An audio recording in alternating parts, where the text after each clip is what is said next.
بسم الله الرحمن الرحیم. ګرانو لیدونکو السلام علیکم ورحمت الله وبرکاتو. نن مو په لومړي ځل سره د افغان ژغورنې د فکر د خپرولو لپاره یو ویډیویز پیغام د خپرولو تابع نیولې ده.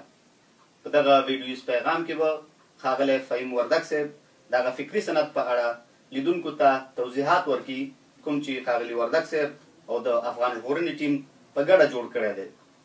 هیله ده ګران لیدونکي به ترې خوند واخلي او زده کړه به ترې وکړي. که ګران لیدونکي د دغه سند په اړه کومې پوښتنې او وړاندیزونه لري، هیله ده زموږ سره یې په پیغام کې شریک کړئ. مننه. ښاغلی وردګ صاحب، ستاسې پر ان افغان ژغورنه یعنې څه؟ هغه کومې ستونزې دي چې تاسې افغانان ترې ژغورل غواړئ او د هغې لپاره مو مبارزه پیل کړې ده؟ فتل صاحب ډېره زیاته مننه. افغان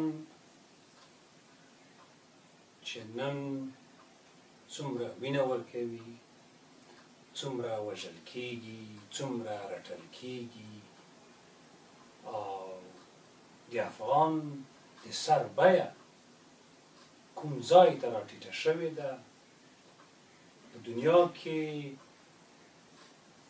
د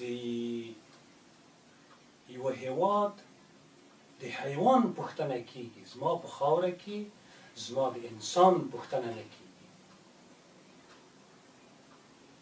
موږه وژل کېږو، موږه رټل کېږو، زموږه نیمه خاوره او نیم ناموس پنجابي نیولی او په پاتې افغانستان باندې اشرف غني او عبدالله چې زه جفف ورته وایم،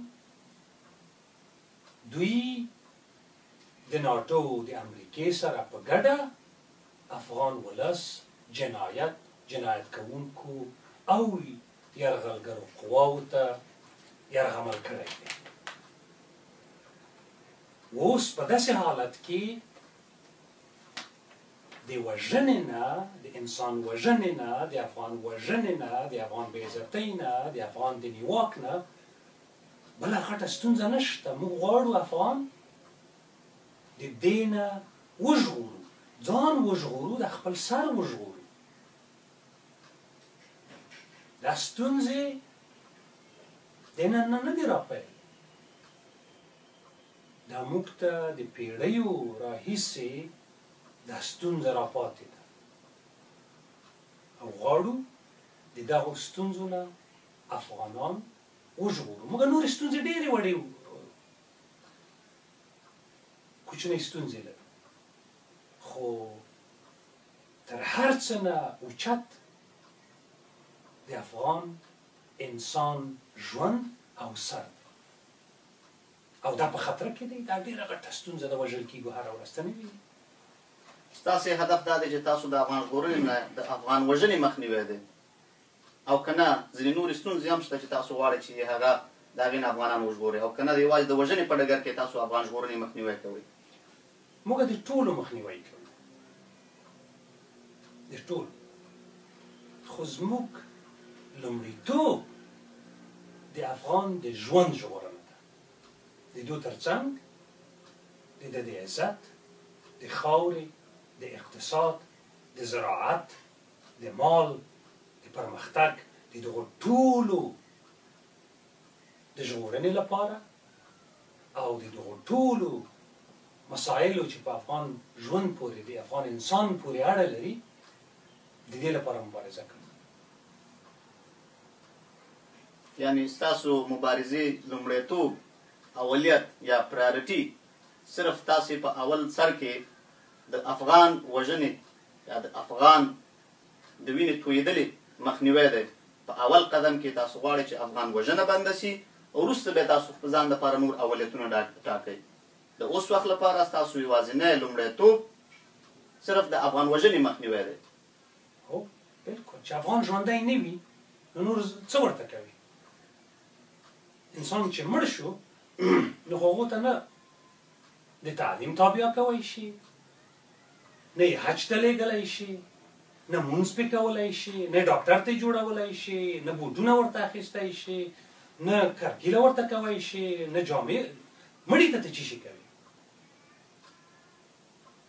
او هر څوک چې په دې فکر نه وي چې د افغان انسان ژوند معنا څه، هغه نه به د نورو خبرو اخته وي لکه دا نور چې اخته دي. نورو نو هدف څوک دي؟